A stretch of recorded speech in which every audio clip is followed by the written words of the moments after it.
Cette vidéo vous est présentée par la boutique universludo.ca. Rendons les jeux accessibles à tous.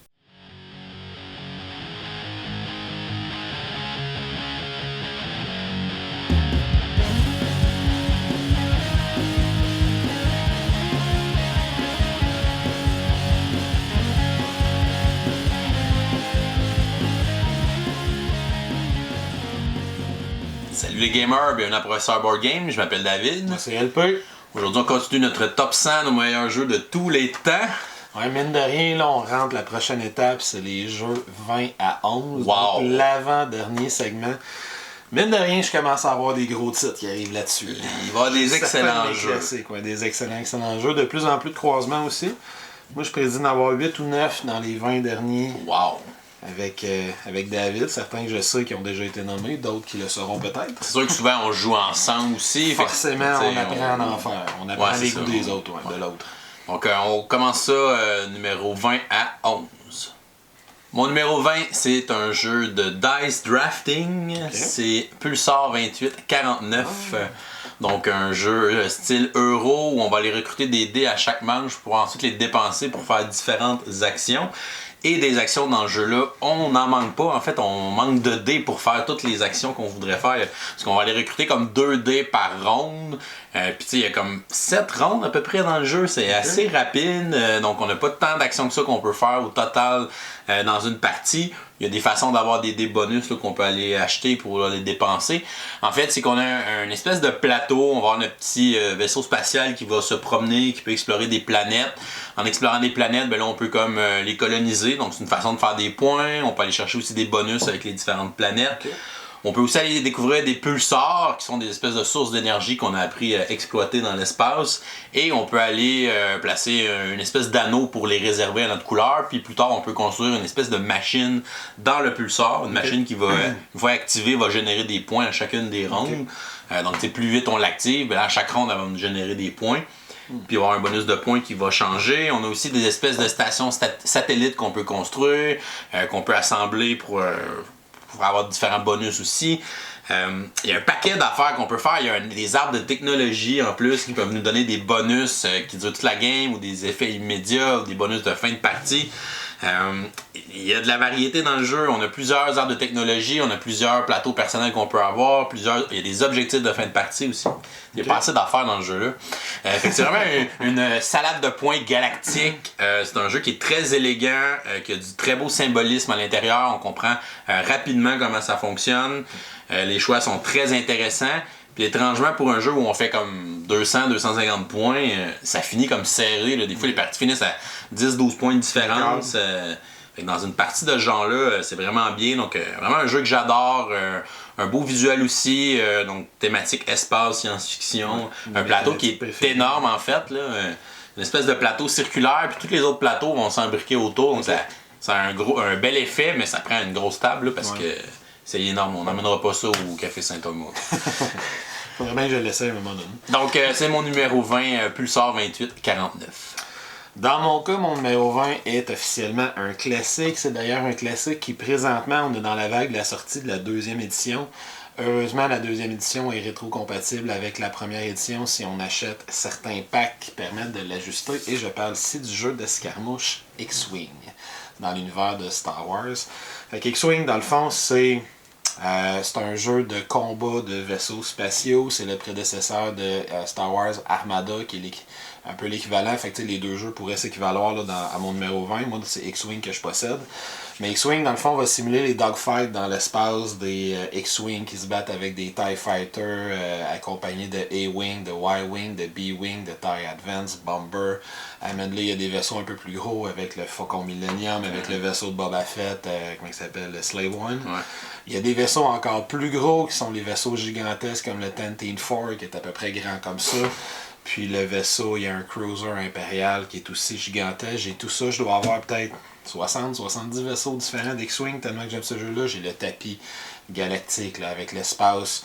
Fait que c'est un jeu d'escarmouche. Les règles en tant que telles sont relativement simples. Les joueurs à tour de rôle vont programmer un mouvement pour le tour pour chacun des vaisseaux qu'ils contrôlent. Une fois que tous les joueurs vont avoir programmé leur mouvement, on va le révéler.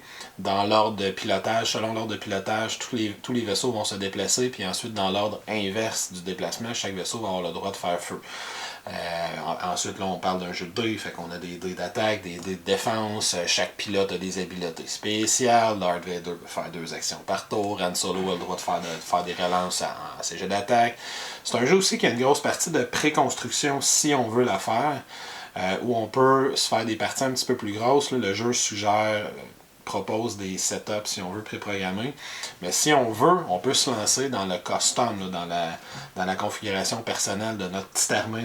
Ça fait Warhammer un peu. Là. Il y a un côté Warhammer dans à dépenser, tu fais une petite armée pour la partie. Plus on a d'extensions, plus on a de possibilités. Fait que là, c'est rendu... Moi, tu sais, je suis rendu à un stade quand je joue avec un ami, entre autres, qu'on aime beaucoup jouer ensemble. On s'avertit 3 jours avant quand on va jouer une partie d'X-Wing pour monter nos armées puis se préparer nos affaires en conséquence. Là, parce que là, on a X points à dépenser. J'achète lui, je vais équiper tel missile sur tel vaisseau, je vais mettre tel pilote dans tel vaisseau, je vais mettre Luke dans mon X-Wing avec R2D2, des boucliers supplémentaires, etc. Fait que Luke, à lui tout seul, il coûte la moitié de mon armée, mais il est très fort, etc. Fait que c'est un jeu classique d'escarmouche, il y en a probablement beaucoup qui le connaissent, moi je l'aime encore énormément, je vais tout passer à la 2e édition prochainement pour la modique somme de 200$. Mais on va tout passer à la 2e édition prochainement parce qu'ils vendent des packs impériaux, scum puis rebelles pour pouvoir changer tout ce qu'on a. Puis au moins on garde les figurines, on n'a pas besoin de racheter les nouveaux vaisseaux. C'est bien. C'est quand même un jeu dispendieux. C'est un jeu extrême. C'est un jeu dispendieux à la longue. Là. Le jeu de base coûte peut-être une quarantaine de dollars. Mais dans le jeu de base, tu as 3 vaisseaux. Tu as 2 TIE Fighter, un X-Wing. Si tu veux quelque chose de plus gros, c'est 10, entre 15-20$, mettons, par vaisseau. Puis si tu veux des plus gros, sont un peu plus chers. Donc, jeu d'escarmouche, si vous aimez ça, probablement que vous le connaissez déjà de toute façon. Et jeu extrêmement connu, extrêmement populaire. X-Wing, c'est mon numéro 20. Mon numéro 19, je reste dans la thématique spatiale. Cette fois-ci, par contre, la mécanique change complètement parce que je reviens à une de mes mécaniques préférées, c'est-à-dire le deck building. Mais cette fois-ci, deck building avec un plateau dans l'espace où on doit creuser la surface de mer si je parle de Super Motherload. Oui, que j'ai déjà mentionné. Que David avait déjà mentionné quand même. Au début du top 100. Au début, dans les 95, quelque chose comme ça. Fait que Super Motherload, c'est un de mes deck building préférés. Un de mes jeux préférés, évidemment, le 19e. Par sa simplicité, il est très facile d'accès. Il y a un côté nostalgique parce qu'il me rappelle beaucoup le jeu vidéo Dig Dog que je jouais beaucoup quand j'étais plus jeune. C'est le même principe. Là. Puis j'aime beaucoup l'aspect plateau où on va avoir 2 parties de plateau qui vont être construites en début de partie, puis une fois qu'on sera à un certain niveau, quand on creuse, on pousse le plateau vers le haut, on en rajoute un vers le bas, puis on enlève le premier en haut, fait qu'on s'en va toujours de plus en plus profond, puis c'est nous-mêmes, en creusant à l'intérieur, qu'on va placer des espèces de tunnels, puis on va se faire une espèce de conduit, où on va aller chercher des pièces, des minerais, des minéraux plus dispendieux, plus chers, qui vont nous permettre d'engager des nouveaux pilotes. J'aime beaucoup la façon dont le deck building fonctionne dans celui-là. C'est pas un deck building que tu jettes tes cartes puis que tu repiges automatiquement tous les tours. Tu as un certain nombre d'actions par tour, puis une de tes actions que tu peux prendre, c'est piger. Donc le jeu est extrêmement rapide à cause de ça. C'est à David, je joue ces pilotes-là, je descends à telle place, je ramasse tel argent. C'est à moi, je prends mes 2 actions, je pige 4 cartes parce que j'en ai plus, c'est à toi. Fait que c'est un jeu qui est très très rapide. Là. Les tours, il n'y a pas d'entente, il n'y a pas d'attente entre les tours. J'aime beaucoup comment on recrute ces nouvelles cartes. C'est pas un jeu qu'il y a un marché commun. Chaque joueur a ses piles de cartes qui sont individuelles pour lui, qui sont les pilotes qu'il peut engager. Puis on recrute ces cartes graduellement. Quand je creuse puis j'ai des minéraux, les minéraux, je vais les déposer sur un pilote puis je le paye tranquillement jusqu'à temps que je puisse l'engager. Fait qu'il y a une partie stratégique où je peux décider de mettre tout ton argent sur un pilote puis l'engager rapidement, ou toutes les monter, en monter plusieurs en même temps, proches, puis à un moment donné d'un seul coup, toutes les engager d'un coup. En engager 3 ou 4 d'un coup, puis avoir un tour extrêmement puissant le tour suivant, parce que les cartes qu'on engage viennent directement dans notre main, ils vont pas dans notre défausse.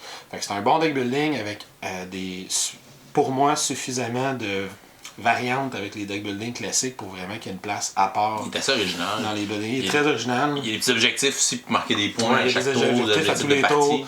que quand on les réussit, on remplace l'objectif immédiatement. Il y a des objectifs de partie qui vont avoir un peu plus de points de victoire. Les parties sont assez serrées. On va avoir quelques points qui sont secrets. Fait qu'à la fin, il peut quand même avoir des petites surprises qui vont l'emporter. Fait qu'un très efficace, puis en plus il est facile à expliquer, puis il s'ajuste bien selon le nombre de joueurs. Là. La map va être un petit peu plus petite si on joue à 2 ou à 3 que si on joue à 4. Fait qu'il va bien s'ajuster, puis les parties sont pas très longues non plus. Vraiment un excellent deck building, super motherload. Mon numéro 19. Mon numéro 19, moi j'y vais avec Spy Club, un jeu fraîchement emmené aussi du Gen Con, un jeu que j'avais vraiment hâte, que j'avais lu le descriptif de ce jeu-là, puis j'étais comme, ok, mais s'ils réussissent à faire vraiment ce qu'ils nous disent là, ça va être vraiment hot comme expérience. En fait, c'est un jeu coopératif. Les gens peuvent penser que ça ressemble à un jeu d'enquête, là, parce que, tu sais, Spy Club, avec la couverture aussi, ça ressemble à être ça comme jeu, mais c'est vraiment pas ça du tout. C'est pas un jeu qui a un mystère, c'est pas un jeu qui a des énigmes, un escape room ou quoi que ce soit. En fait, c'est un jeu coopératif assez classique. Là, on va avoir un certain nombre de points d'action dans notre tour. Puis on va avoir dans le fond des cartes pour notre personnage, on va avoir des cartes dans notre main. Et on doit aller placer collectivement 5 cartes de la même couleur au milieu du plateau en prenant différentes actions. Et lorsqu'il y a 5 cartes de la même couleur au milieu du plateau, on résout un des 5 aspects du crime, là, que ce soit le lieu, le motif, le suspect ou quoi que ce soit. Et quand on va avoir fait ça avec les 5 aspects du crime, on va comme gagner la partie. Okay. Fait que juste ce jeu-là de base, c'est vraiment assez standard, puis ça sort pas de l'ordinaire. Où le jeu vient vraiment briller, c'est qu'on a il appelle ça un aspect mosaïque. Okay. C'est qu'à chaque fois que je vais terminer une partie, dans la première partie, c'est comme au milieu à peu près de la première partie qu'il va se passer quelque chose. Puis on va aller chercher une carte dans un paquet de campagne, un peu un système legacy, mais qui est comme réutilisable, il n'y a rien qui se détruit. Donc je vais finir ma première partie, puis là, selon ce que j'ai terminé dans ma première partie, je vais aller lire une carte dans le paquet de campagne, puis là, je vais débloquer comme un module du jeu. Puis là, ma prochaine partie va se faire avec ce module-là qui va soit modifier des règles existantes dans le jeu, qui va même rajouter des nouvelles règles, rajouter des nouvelles composantes aussi, des nouvelles affaires. Fait que le jeu va se modifier, l'expérience va se modifier de partie en partie. Vraiment, puis tu sais, les surprises sont vraiment cool. Là. Des fois, il y a vraiment des affaires qui sont vraiment le fun, qui se développent. Fait que là, je vais jouer ma deuxième partie avec ces nouvelles règles-là. Puis à la fin de ma deuxième partie, ben là, selon ce que je vais avoir réussi, selon le truc qu'on va avoir débarré dans notre mystère, ben là, on va aller lire une autre carte. Puis là, ma prochaine partie, je vais la faire avec un nouveau module. Les modules sont comme bons pour une partie. Des fois, il y a des cartes qui peuvent rester. Là, ça peut être, on peut avoir gagné un pouvoir pour notre personnage qui va durer toute la campagne. Okay. C'est des campagnes de 5 parties, fait que ça s'enchaîne vraiment bien. Pour vrai, une fois qu'on connaît le jeu, qu'on sait jouer, les parties prennent comme 30 minutes. Fait que ça serait réalisable une campagne dans la même soirée de faire 5 parties back-à-back. Ça nous prendrait peut-être un 3 heures, mais c'est quand même quelque chose qui est réalisable. Fait que ça, c'est vraiment le fun. Puis il y a une quarantaine de modules dans le jeu. Fait que j'ai fait une campagne de 5 parties. Ben, je pourrais en refaire un paquet d'autres. Ça sera pas nécessairement pareil. Ça va être tout différent. La campagne. Ouais, parce que tu peux comme cocher les modules que tu as essayés, puis bon, une fois que tu comprends quel module qui va être débarré à la fin de la partie, tu peux t'arranger pour que ça soit un module que tu n'as pas essayé, puis là tu peux essayer les autres modules. C'est vraiment cool comme jeu. Le système mosaïque, c'est vraiment intelligent. C'est brillant aussi que le fait que ce soit réutilisable, il n'y a rien qui est destructible. Une fois que ton module est fini dans ta partie, tu remets les cartes dans le paquet dans le bon ordre, ils ont tous des numéros. Puis tu peux le prêter à quelqu'un, puis il va être capable de jouer une campagne, tout ça. Puis normalement, un jeu campagne, tu le joues, puis après tu passes à autre chose. Ouais, c'est rare que tu reviens à une campagne. Mais le jeu là, c'est comme, ok, je viens de faire une campagne de 5 parties, j'ai juste le goût d'en refaire une autre, puis d'en refaire une autre. Fait que ça a vraiment été trippant comme expérience, puis j'ai hâte de rejouer une prochaine campagne de 5 pour pouvoir tester d'autres modules à l'intérieur du jeu. Cool. Donc mon numéro 19, Spy Club. Mon numéro 18, c'est un jeu de party qui est sorti en plusieurs versions, un peu à toutes les sauces. C'est Codename, puis je vais y aller avec la version image. Donc Codename image pour moi qui est la meilleure version. Codename, un jeu en équipe, un jeu où on va avoir à faire deviner des choses à notre équipe. On va avoir dans le fond une grille avec plusieurs images sur la table et on va avoir 2 personnes dans chaque équipe, une personne dans chaque équipe en fait, qui vont devoir faire deviner certaines images qui sont sur la table selon ce qui est écrit sur leur carte. Là. Les 2 personnes vont avoir accès à cette carte-là. Et pour faire ça, on va donner un nom de code qui contient un mot et qui contient un chiffre, qui est le nombre d'indices qu'on est censé faire un lien avec ce mot-là. Donc là, ton équipe va ensuite réfléchir, vont aller essayer de deviner ce que tu veux leur faire deviner. La première équipe qui réussit à faire deviner tous ces mots, toutes ces images dans la version image, va l'emporter. c'est un jeu qui a l'air vraiment niaiseux. Oui. Puis quand j'ai regardé ce jeu-là au début, j'étais comme, ok, ça a l'air vraiment plate. Là, j'avais regardé un playthrough de quelqu'un qui jouait. C'était comme. Ben, tu sais, niaiseux, ça me fait penser un peu aux premières impressions que j'avais eues avec The Mind. Ouais. Ou que quand tu regardes du monde jouer, T'es comme, qu'est-ce que c'est ça? ça n'a pas l'air si fascinant que ça. Codename Picture, je l'ai pas essayé, mais tu sais, j'assume ça. T'as déjà joué à Codename, là? Codename à plusieurs reprises, je le possède.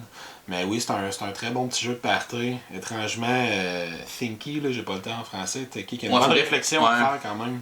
Puis c'est le fun de jouer avec un groupe relativement large pour que ça soit pas juste pour qu'il y ait des échanges autour de la table. Exactement. Parce que dans le fond, celui qui donne les indices, il pourrait donner les indices à 2 ou 3 personnes devant lui. Fait que ceux-là vont comme jaser ensemble pour essayer d'interpréter. Mais toi, faut que tu gardes comme un poker face pour pas leur donner d'indices. Mais finalement, tu sais, en jouant à Codename, j'ai trouvé ça le fun. Puis là, plus j'ai rejoué, on dirait plus j'ai apprécié l'expérience. Puis les petites subtilités aussi qu'il y a à l'intérieur du jeu. Donc vraiment, c'est rendu un jeu de party qui est comme, je pense, un classique, là, même si c'est un jeu assez récent. C'est un jeu qui a fait un gros boom là, quand il est sorti. Il y a le Codename Duel qui est sorti. Le Duel est vraiment cool aussi, version coop, vraiment une belle adaptation aussi. Bon, on a eu des versions Marvel, Disney, Harry Potter qui s'en vient prochainement. Il y en a d'autres qui ont été annoncés. En tout cas, surtout, il va y avoir un Star Wars. Star Wars, ça serait cool. En tout cas, il va en avoir toutes les sauces des Codenames, donc c'est mon numéro 18. Dans mon cas, mon numéro 18, on est dans un jeu extrêmement lourd que j'essaierai même pas de résumer le quart du tiers des règles là, dans un petit segment de 2 minutes comme ça. Mais c'est un jeu, dans le fond, qui pourrait s'appeler Prestige de Board Game, mais qui s'appelle plutôt Tricarion, Legends of Illusion. Tricarion, dans le fond, c'est un worker placement. C'est Mind Clash Games qui a édité ça. Puis les autres font toujours des jeux extrêmement des gros jeux euros de placement d'ouvriers habituellement. Assez thématique, par exemple. Extrêmement thématique. C'est ça une des forces de cette compagnie-là. Tricarion, dans le fond, on est un magicien, mais pas un magicien Harry Potter, là, un magicien, comme je disais tantôt, prestige. Un illusionniste. Un illusionniste réaliste, là, entre guillemets, là, qui a une assistante, un manager, un ingénieur qui va organiser des spectacles, puis qui va marquer, dans le fond, les points de victoire dans ce jeu-là, c'est le nombre de spectateurs qui viennent te voir à tes différents shows. Fait qu'il y a toute une phase d'action qu'on va prendre où c'est extrêmement bien pensé. Le magicien lui-même, ton pion principal, va pouvoir avoir plus d'action par tour de jeu que ton assistant qui lui en a juste 2, que ton manager par exemple qui en a 2, qu'un assistant de scène qui lui en a juste une. Fait que l'endroit où je vais envoyer le pion magicien, c'est à cet endroit-là que je vais commettre. Est-ce que je vais aller chercher de l'argent avec mon magicien? Est-ce que je vais aller chercher des nouveaux trucs de magie? Étudier des nouveaux tours de magie pour les faire? Est-ce que je vais aller au marché pour acheter des ressources? Les ressources dans ce jeu-là vont être du métal pour fabriquer les cages pour mes tours. Je vais acheter des animaux, de la fourrure pour fabriquer des faux animaux pour pouvoir faire mon tour de lapin qui disparaît ou des trucs comme ça. Puis juste le système de marché, ça donne un exemple de la profondeur que ce jeu-là peut avoir. La façon qu'il fonctionne, c'est qu'il y a 12 ressources dans le jeu. Il y a 4 communes, 4 rares, puis 4 extrêmement rares. Fait que des gens partant, on parle d'un jeu à 12 ressources. Il y a 4 écoles de magie qui ont chacun une tralée de sorts dans lesquels on peut aller chercher. Puis chaque sort va avoir besoin de différentes ressources. Ce sort-là, il y a besoin d'un peu de métal, un peu de tissu, un peu de soie, un peu de corde, un peu de ci, un peu de ça. Puis le marché, il y a toujours juste 4 ressources qui sont disponibles au marché. Puis quand on va au marché, l'une des actions qu'on peut faire, évidemment, c'est acheter des ressources. Mais une des actions qu'on peut faire, c'est commander des ressources pour le tour suivant. Quand on commande une ressource, je vais dire, OK, moi, je veux commander de la corde pour qu'il y ait de la corde disponible au marché. Puis je vais mettre la corde sur une des 4 cases qui fait un effet miroir avec les 4 cases de ce qui est disponible présentement au marché. Puis au tour suivant, ben, la corde va prendre la place de la ressource qui est miroir avec l'endroit où je l'ai mis. Fait que si je vois que les 3 autres ils ont besoin de beaucoup de tissu pour faire leur tour précédent, moi je vais commander la corde, puis je vais la mettre à la place du tissu. Fait qu'au prochain tour, le tissu s'en va, puis la corde prend sa place. Fait qu'il y a un effet take-date un peu là-dedans aussi, où il faut quand même que je sois attentif à ce que les autres font. Plus, il y a une mécanique intéressante aussi, que tu bloques pas tant que ça les actions des autres quand tu y vas, mais le premier à aller à un endroit va avoir un bonus en nombre d'actions de ce qu'il peut faire. Comme l'inverse d'un malus. C'est comme l'inverse d'un malus. Fait que l'ordre dans lequel tu prends tes actions, c'est super important. La façon dont tu vas préparer tes tours, parce qu'il faut que tu t'es un vrai machin, fait qu'il faut que tu ailles sur la scène plusieurs jours avant ton show pour pouvoir préparer tes tours, tout mettre ça en place. Faut que tu choisisses la bonne journée pour ton spectacle. Faut que tu choisisses la bonne journée, ton spectacle va attirer plus de gens un samedi soir qu'un dimanche matin.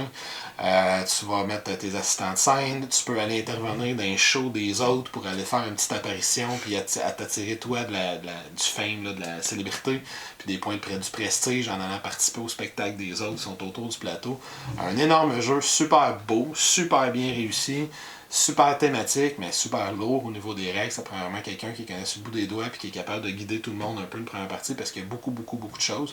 Puis comme Mind Clash fait souvent, il y a à peu près 12 modules qu'on peut rajouter tranquillement. Pas ça d'affaires. Parce que puis le jeu de base, il y a Rado qui a une expression que j'aime bien, le Devourer of Table. C'est un jeu qui prend toute la table tellement qu'il y a du stock, des cartes, des jetons, des tout.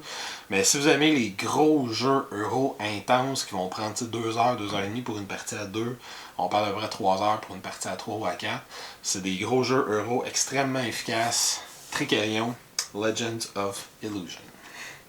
Pour mon numéro 17, je reste dans la mécanique de placement d'ouvriers, mais cette fois-ci beaucoup plus léger. Je trouve que c'est un jeu qui demande quand même une certaine réflexion. C'est un jeu qui pourrait s'appeler Destin pour Gamer. Ça s'appelle Pursuit of Happiness. Pursuit of Happiness, c'est un placement d'ouvrier dans le fond où on va simuler la vie d'une personne, puis celui qui va avoir eu la vie la plus satisfaisante, les points de victoire dans ce jeu-là s'appellent des points de bonheur à long terme. Fait que celui qui a eu le plus de bonheur à long terme va remporter la partie. C'est un jeu que je trouve super intéressant parce qu'il y a beaucoup de petites mécaniques brillantes et extrêmement thématiques. Le thème de ce jeu-là rend les règles plus simples pour les joueurs parce qu'elles sont très instinctives. Le meilleur exemple que je peux donner, c'est que, de base, c'est juste un worker placement relativement simple, relativement classique, je veux dire. Fait qu'il y a différents endroits où je peux aller placer mes pions. Mes pions, ce sont des sabliers, fait que ça représente du temps. Au lieu d'être mes ouvriers, c'est du temps, dans le fond, que je sacrifie pour différentes affaires. Fait qu'au début du jeu, il y a des actions qu'on peut aller faire pour aller jouer, pour aller passer du temps avec des amis qui vont te donner des jetons, des jetons sociaux ou des jetons de connaissances ou des jetons de créativité. Puis ça va être les ressources du jeu avec l'argent, évidemment. Puis après, je peux aller dépenser du temps pour aller chercher des projets. Puis une fois que j'ai un projet devant moi, je peux décider de faire d'autres actions sur le plateau ou je peux passer du temps sur mon petit projet individuel. Je me suis parti à un club de jeux de société, par exemple. Puis plus je vais passer du temps sur mon projet, plus je vais marquer de points de victoire. En plus de marquer d'autres ressources, je vais dépenser par exemple de la créativité, mais vu que j'ai du monde qui vient de jouer à des jeux chez nous, je vais faire un peu de sociabilité, ce qui n'est pas toujours facile pour quelqu'un qui aime beaucoup les board games. Pas notre force d'habitude. Fait que juste cet aspect-là, puis là on peut dépenser du temps pour aller faire des activités, dépenser de l'argent qui vont nous rapporter d'autres affaires, on peut se trouver une job, on peut se trouver une blonde. Puis il y a une règle pour expliquer comment je trouve le thème est bien rendu dans ce jeu-là, il y a une règle qui dit que si j'ai trop de projets de travail ou un conjoint, une conjointe, tout en même temps, je vais générer du stress. Je vais générer du stress qui est un effet négatif dans le jeu qui va faire que mes projets me coûtent plus de ressources et tout ça. Fait que si j'ai plus que 3 dans la combinaison de projets, travail et conjointe, si j'ai plus que 3 cartes de ça, en même temps, si t'as plus qu'un conjoint. C'est ça l'idée, c'est que si j'ai plus que 3, ça génère du stress. Mais il y a une exception à cette règle-là. Peu importe le nombre de cartes que tu as, si tu as 2 conjoints ou plus en même temps, ça génère du stress aussi. Ça, dans n'importe quel autre jeu, si je te disais, il y a 3 de ces catégories de cartes-là, que si tu les avais en même temps, si tu en as 3 de mélanger, ça te fait tel effet négatif. Mais il y a une de ces catégories-là, que si tu en as 2 en même temps, ça te fait le même effet négatif. Dans n'importe quel autre jeu, ça aurait l'air trop complexe pour rien. Mais dans ce jeu-là, c'est tellement thématique, tout le monde fait comme, ben oui. Il y a une maîtresse, c'est stressant. Si t'as 2 blondes ou 2 chums, c'est clairement une vie stressante, c'est sûr. Puis en plus, tu peux les faire progresser, tes conjoints, fait que si tu progresses les deux au statut de famille, c'est très stressant comme vie si t'as 2 familles différentes qui sont pas au courant l'une de l'autre. Fait que c'est super. On ne conseille pas ça à la maison. Là. Fait que c'est tellement thématique. Les mécaniques à l'intérieur de ce jeu-là, que même si c'est un jeu que je classerais comme moyen et lourd en termes de mécanique, c'est un jeu qui s'apprend sur le bout des doigts. Tous les gens à qui je l'ai montré, c'est instinctif. C'est instinctif. Je dis, si tu veux que ton projet aboutisse, c'est juste que tu mets du temps dessus. C'est juste que ton temps, c'est tes jetons. Oui, c'est bien clair. Si je veux que mon club, ça marche, il faut que je mette du temps dessus. Si tu as une grosse job, au début de ton tour de jeu, tu as ce qu'on appelle un paiement à faire au début de chacun de tes tours de jeu. Puis ton paiement, c'est que tu perds la moitié de tes ouvriers. C'est une grosse job. Mais tes ouvriers, encore une fois, c'est du temps. Fait que c'est bien logique de dire, OK, moi je suis président d'une compagnie, fait que dans ma journée, j'ai pas tant de temps libre que ça là, pour aller faire des projets. Je fais beaucoup d'argent. C'est ça.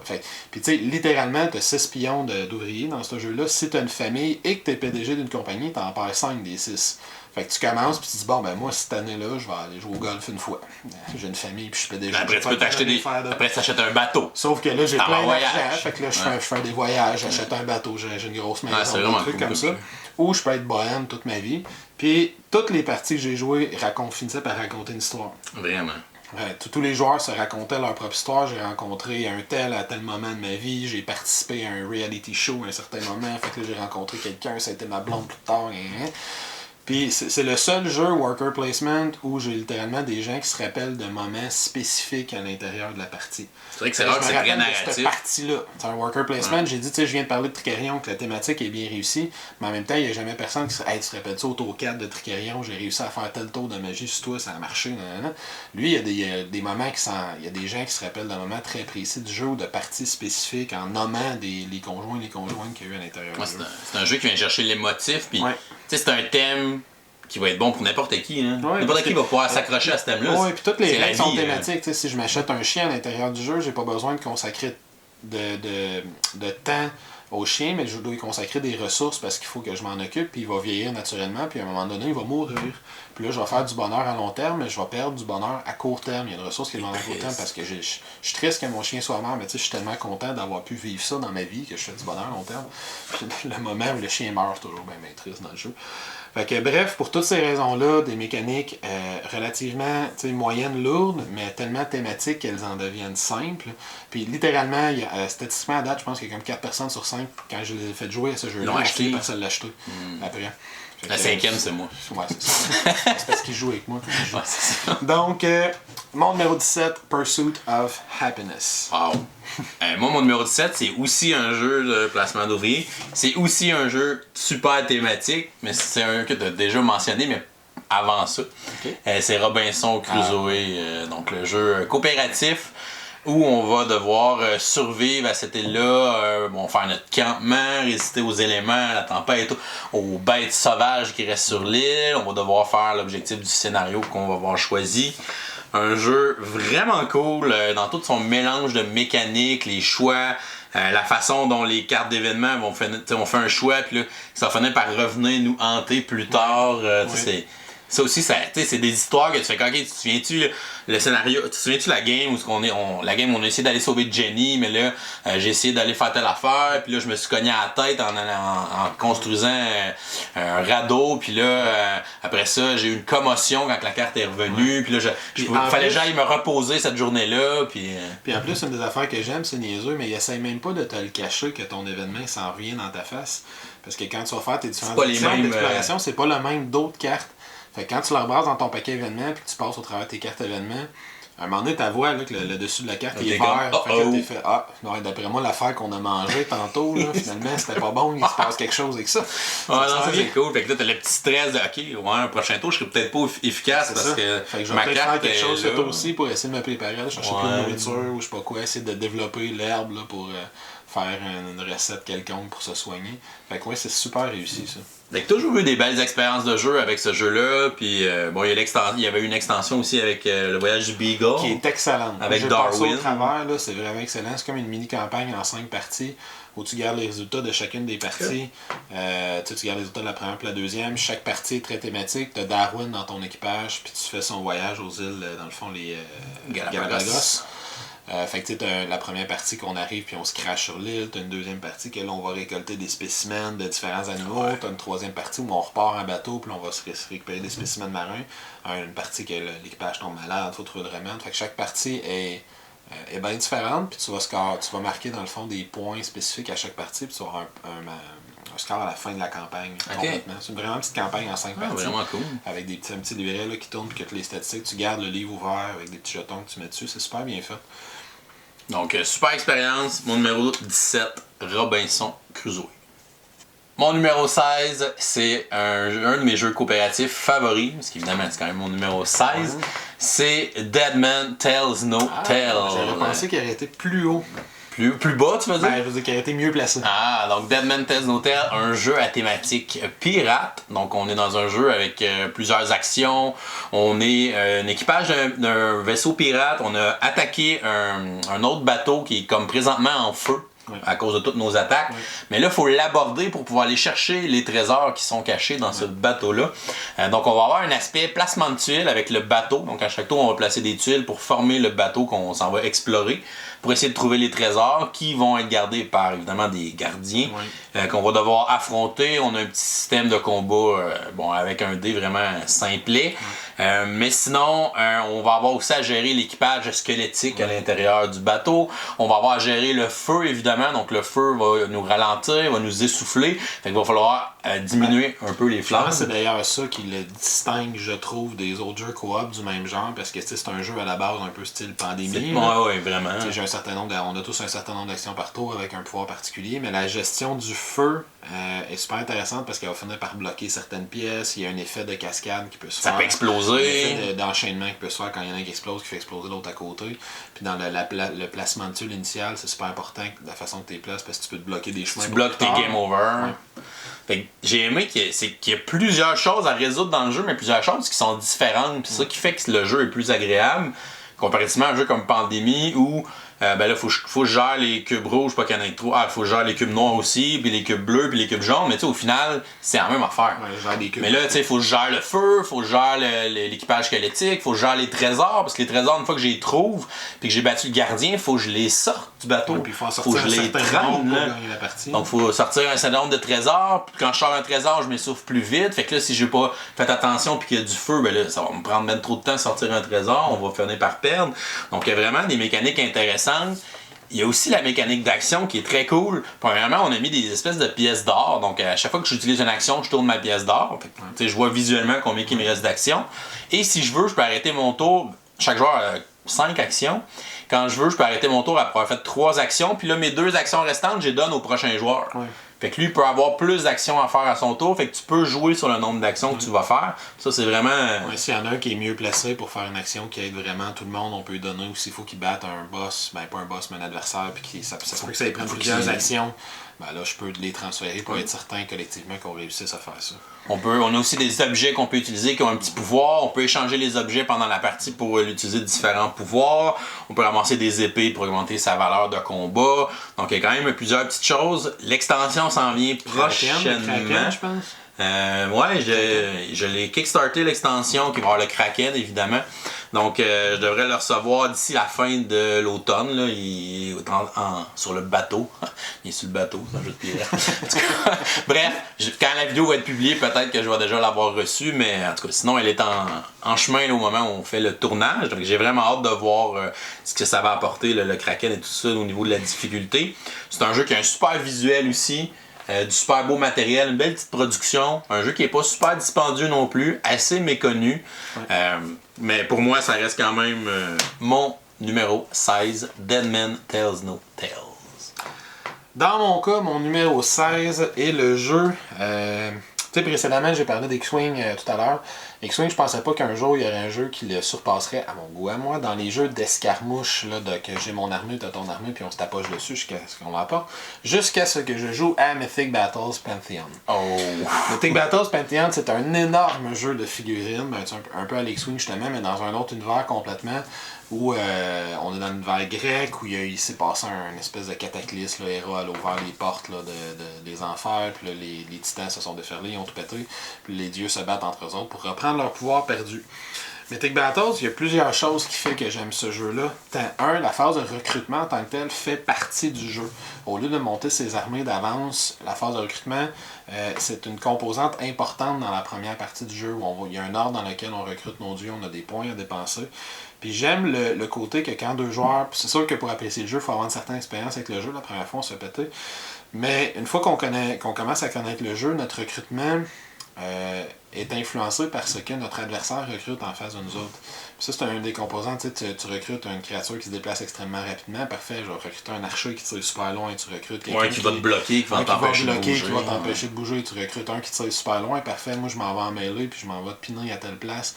Puis ainsi de suite. Il y a une phase back and forth, là, si je peux dire, là, dans la phase de recrutement que j'aime beaucoup. 2, le système de combat, je le trouve génial. Où à chaque fois que tu attaques contre. Tu sais, il y a beaucoup de hasard dans ce jeu-là, comme tous les jeux d'escarmouche, c'est un jeu de dés. Mais lui, tu as des décisions à prendre avec tes dés. Puis ça, c'est une chose que j'aime beaucoup parce que la plupart des créatures, ils ont une valeur de défense supérieure à ce qu'un dé peut atteindre. Mais c'est un jeu où les dés explosent. Et chaque dé que tu as, tu peux le dépenser au lieu d'ignorer sa valeur, le dépenser pour améliorer la valeur d'un autre dé de 1. Fait que des fois, quand je roule, puis j'ai plusieurs dés, je roule 8 dés, puis il y en a 5 sur les 8 qui sont à 1 point d'exploser, ben qu'est-ce que je fais? Est-ce que j'en dépense la moitié pour que la première moitié explose? Ou j'en fais exploser juste un, mais je me garde une coupe de plus 1 pour être capable d'aller chercher le 9 ou le 10 que ça me prend si mon deuxième jet de l'explosion est pas aussi bon que ce que j'aurais espéré. Je peux décider de prendre des chances ou puis de peut-être marquer 4 coups ou d'y aller safe, mais d'en marquer juste un garanti. Puis les premiers points de dégâts sont importants parce que chaque créature ennemie, les statistiques vont descendre au fur et à mesure. Fait qu'un Achille, là, c'est pas tuable en passant, c'est un mauvais exemple. Un Hercule, c'est son premier coup que c'est dur à faire. Même un Zeus, les 2 premières blessures que j'ai fait sont super. Après, il va avoir une défense plus basse, sa défense plus facile. Je suis capable d'essayer de l'atteindre un peu puis de le pogner comme ça. Fait que c'est super intéressant. Puis l'autre affaire que j'aime beaucoup, bien sûr, il y a la qualité du matériel, on se le cachera pas. Là. Il est vraiment spectaculaire dans ce jeu-là. Les figurines, la quantité qu'il y a, puis leur qualité. J'ai commandé toutes les extensions dans la deuxième vague. Non, pas toutes, mais. Non, presque. Non, je me fais un accroire. J'ai commandé. Pour la deuxième vague. Mais fait que la qualité du matériel, on se le cachera pas. Mais l'autre chose que j'aime beaucoup, c'est chaque héros, monstre, dieu donne l'impression d'être trop fort pour le jeu. C'est un drôle de feeling, mais chaque bonhomme donne l'impression d'être extrêmement puissant, ce qui est très thématique dans un jeu de mythologie. Un jeu qui s'appelle Mythic Battle. Ouais. Ça fait Zeus, t'as l'impression qu'il va péter tout le monde, mais vu que tous les bonhommes donnent cette impression-là, ça finit par s'équilibrer. Mais il n'y a personne qui donne l'impression d'être mauvais. Même Sisyphe, là, pour ceux qui ont essayé le jeu, il est super pratique, là, même s'il ne peut pas attaquer, puis c'est à peine s'il peut se déplacer. Donc chacun a un petit quelque chose. Ils ont toutes les créatures, tous les bonhommes, toutes les figurines ont des habiletés très différentes les unes des autres, que tu peux faire des effets de combo extraordinaires quand tu réussis à mixer l'attaque d'un tel avec la défense de l'autre. Fait que c'est un jeu vraiment super efficace, puis quand même étrangement assez simple. Assez rapide, puis pour un jeu d'escarmouche, c'est rare. Comme ils ont mis un aspect de course à l'intérieur du jeu, parce qu'il y a 2 façons de gagner. Il y en a une des 2 qui c'est de tuer le chef de son adversaire, mais il y en a une autre qui est de ramasser un certain nombre de gems qui sont sur le plateau. Fait que si on fait pas attention, l'adversaire peut se pitcher sur ces gems-là, même s'il est en train de perdre, ramasser le nombre que ça y prend pour gagner la partie. Fait que cette condition-là qui est ajoutée dans le jeu garde toutes les parties en dedans d'une heure si on joue à 2, ce qui est très raisonnable pour ce type de jeu-là, parce qu'X-Wing, si je peux bien lui reprocher une chose, c'est que si on joue la mission de base qui est d'éliminer tous les adversaires en face, ça peut être long quand on est rendu aux 2 derniers vaisseaux qui se tournent en rond, qui se tirent dessus, puis qui se manquent. Ça peut prendre une demi-heure, les 2 derniers vaisseaux qui se tirent, puis 45 minutes, la première batch qui se sont toutes tués. Mythic Battles, à cause de l'effet des gems, toutes les parties sont dans une durée qui est très raisonnable. Puis toutes ces raisons-là mises ensemble font que c'est un de mes jeux, si ce n'est le jeu d'escarmouche que je possède, que je préfère. Donc et là, j'attends avec impatience l'année prochaine. Ils vont faire Mythic Battles Ragnarok. La version nordique. nordique. Viking, qui va être compatible avec Pantheon. Avec Thor, puis Odin. Ouais, ça va me coûter un autre 200 pièces. Fait que sur ça... 200, je suis généreux. Fait que sur ça, Mythic Battles, Pantheon, mon numéro 16. Mon numéro 15. Je reste dans ma thématique, pas ma thématique, mais ma mécanique préférée, c'est-à-dire le deck building ou l'une de mes mécaniques préférées. Celui-là a la possibilité, si on possède des extensions, d'être soit coopératif, soit en équipe, soit compétitif. C'est, je vais commencer par le nommer, c'est DC Comics de Deck Building Game, qui, je te dirais, qui est pas si bien reçu que ça au niveau critique. Là, il est pas si bien coté que ça sur BGG. Je pense qu'il est 200-300, si c'est pas 400e. Ouais, mais il est arrivé à un drôle de moment, le jeu. C'est vraiment un deck building. En 2012, le premier, ou 2013, fait quand 3-4 ans après Dominion. Mais il est vraiment de base. Là. Puis en fait, c'est ça, je trouve, qui est sa force. C'est que c'est, à ma connaissance, c'est le seul deck building qui a juste une ressource à gérer. C'est vrai. Que c'était ton power fait tout dans ce jeu-là. Ton power, c'est ta ressource d'achat. Si tu joues dans la gestion compétitive, c'est ton attaque pour battre le super vilain. Si tu joues dans le jeu en équipe, c'est aussi ta valeur d'attaque pour attaquer le bonhomme en face. C'est ta valeur, comme j'ai dit, d'achat. Tu fais tout avec ton power. Fait que c'est un jeu qui n'a pas une iconographie extrêmement complexe. comme d'autres. J'ai pas d'icône à retenir. Il n'y a pas un million de mots-clés. Là. Les cartes expliquent qu'est-ce qu'elles font. Il n'y a pas 72 mots-clés à apprendre. Fait que c'est un jeu. Puis j'ai joué tellement de parties, il y a un côté, je le cacherai pas, là, il y a un côté sentimental à ce jeu-là. C'est un jeu que j'ai joué parce qu'il y a la particularité que, contrairement à d'autres deck building, on va jouer une partie de DC Comics, parfait, paquet de cartes, deck de base. Ça prend 2 minutes à installer. Il prend 2 minutes à installer, deux personnes sont habituées, ça prend 30-40 minutes de jouer une game à 2. À 3, à 4 même, ça peut jouer en dedans d'une heure avec des gens qui sont habitués. Puis c'est sûr que là, on parle d'un investissement monétaire qui est quand même substantiel, mais il y a tellement de variétés maintenant dans ce jeu-là. Il y a 4 jeux de base, puis même plus que ça si on compte les espèces de mini-jeux de base comme le Teen Titans Go, comme le Rick and Morty, c'est un DC Comics. Il y a Street Fighter. Il y a même Street Fighter qui c'est le même système. Il y a un jeu de hockey qui c'est le même système. Il y a un jeu de Seigneur des Anneaux qui c'est le même système. Le système s'appelle Cerberus, je pense. Cerberus système, Cerberus, qui est ce système-là que j'adore. Puis DC Comics, il rajoute la thématique que j'aime beaucoup, là, de DC, Superman, Batman et compagnie. Fait que, mais juste dans le jeu DC, il y a quand même 4 jeux de base. Il y a 2 autres jeux de base qui sont une version soit 1 contre 1, soit en équipe 2 contre 2, qui sont confrontation Rivals. Chaque jeu de base a une extension qui le transforme en coop. Fait qu'il y a 4 extensions qui s'appellent Crisis, qui sont thématiquement liées à chacun des 4 jeux de base. Il y a 7 ou 8, il y a 7 ou 8 petites expansions. Ils font des beaux clins d'œil aussi aux événements d'ici, auxquels ils font référence. Chaque Crisis, chaque extension, ça fait référence à un gros événement. Il y a même une grosse boîte qui mélange le multiverse qui permet de jouer avec tout ce qu'on possède de DC dans la même partie. Puis c'est étrangement bien réussi. C'est brillant, ouais. Je pensais que ça allait se planter, mais c'est vraiment bien fait.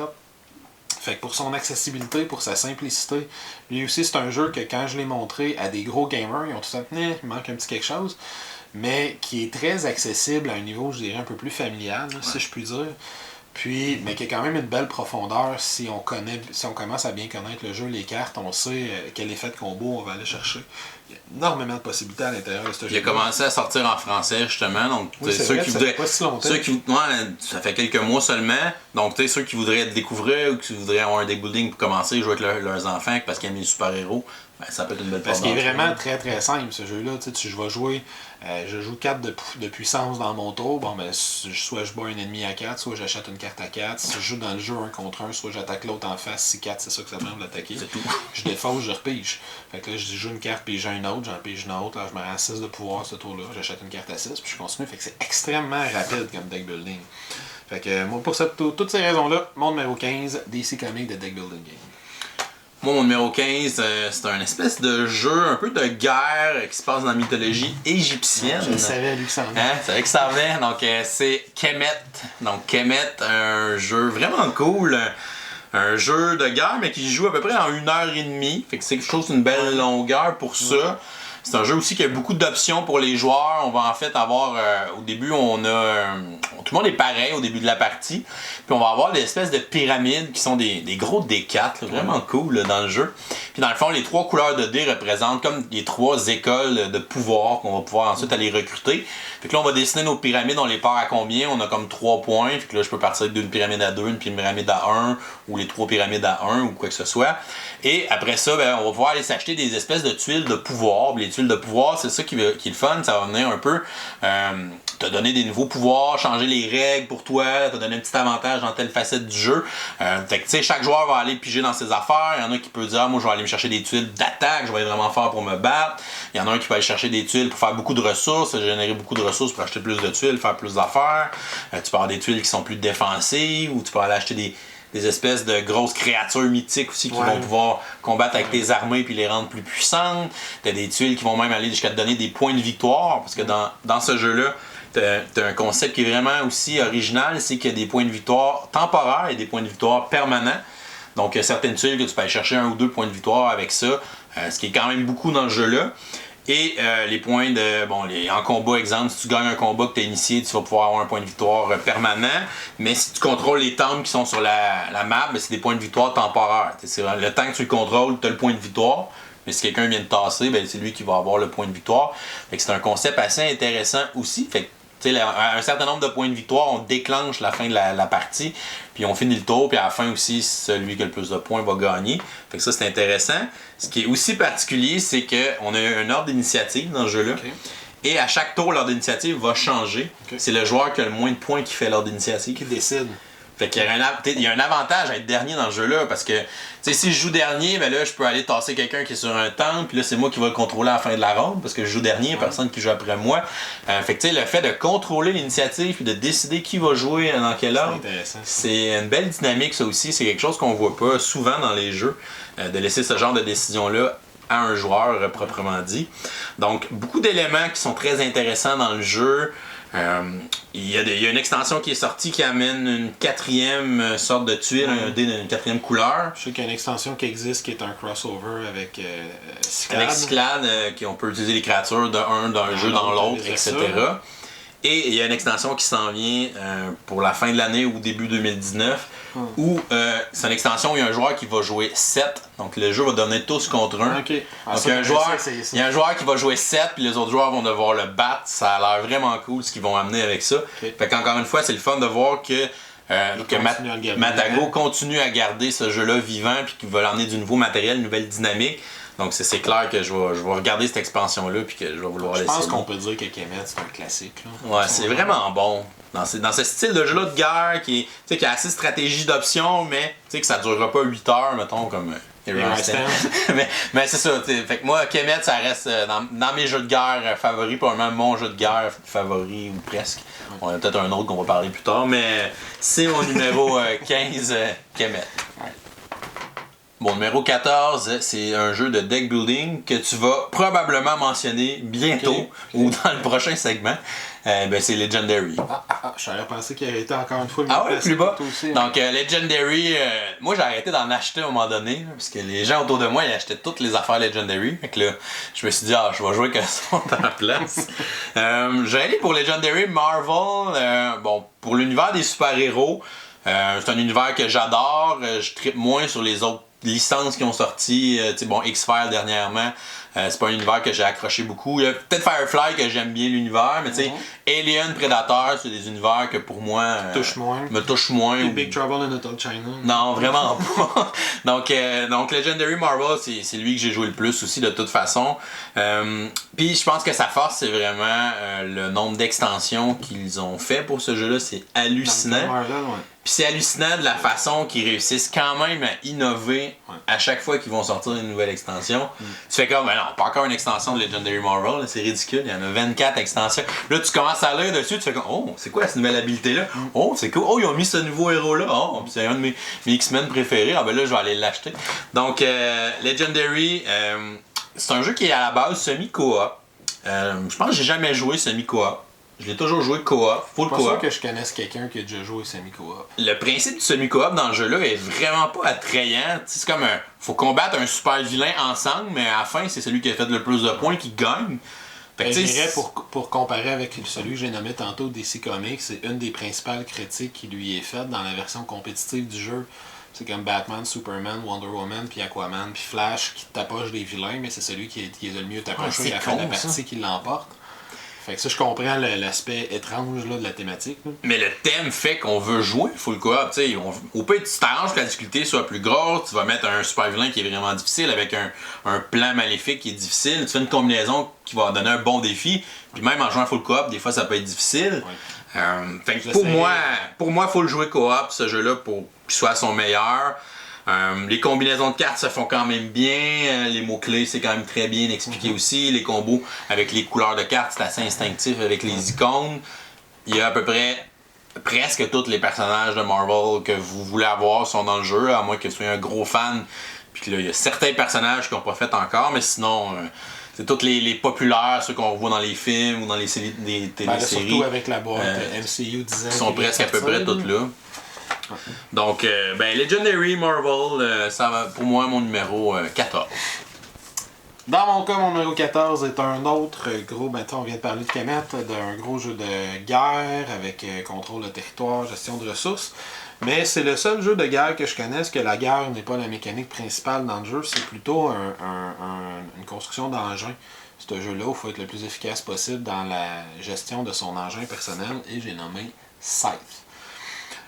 Scythe, c'est un jeu qui a déjà en partant qui a le mérite d'avoir peut-être été un des jeux les plus attendus que j'ai vu dans ma vie qui sortait il y a eu du hype. Un des jeux les plus hypés puis qui n'a pas déçu une fois qu'il est arrivé en magasin, une fois qu'il est sorti puis que les backers l'ont reçu. Un jeu qui avait autant de hype, déjà en partant là, il y a un beau mérite. Scythe, si j'avais fait ma liste il y a 6 mois, aurait probablement arrêté dans le top 100, mais il aurait été plus proche du numéro 100 que du numéro 1. Parce qu'il y avait 2-3 petits problèmes qui, selon moi, ont été corrigés avec les 2 extensions, Univers from Afar, puis Win Gambit. Entre autres, il y avait le problème que la fin du jeu était, de la façon que c'était fait, c'était extrêmement fixe, puis ça permettait à un joueur d'avoir littéralement un tour de plus que tous les autres. Ça a été corrigé avec Win Gambit, qui modifie la façon dont les parties peuvent se terminer. Puis en rajoutant les nouvelles expansions, les nouvelles factions, puis les 2 nouveaux modules de Univers from Afar, ça donne une plus de combinaisons possibles pour commencer la partie, fait qu'il y a plus de rejouabilité, à mon sens, au niveau de la partie. Mais ça, qu'est-ce que c'est? C'est un jeu de contrôle de territoire, on va vouloir marquer des points de victoire. Les points de victoire, c'est de l'argent dans ce jeu-là. On a différentes façons de contrôler des terrains, contrôler des ressources, atteindre des objectifs spécifiques, atteindre le développement maximal dans certaines zones du jeu vont nous permettre de placer des étoiles. C'est alors le système d'achievement. Ouais, c'est ça. Puis le premier qui atteint son 6e achievement va déclencher la fin de la partie dans le jeu de base, puis on va compter.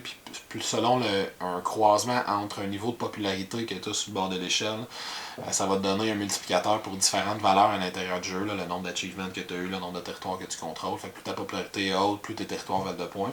Truc comme ça, mais la grande particularité du jeu, à part ses composantes qui sont extraordinaires, la grande particularité du jeu, c'est vraiment la gestion de ton engin personnel. Où là, tu as 2 petits plateaux, un plateau de faction, puis un plateau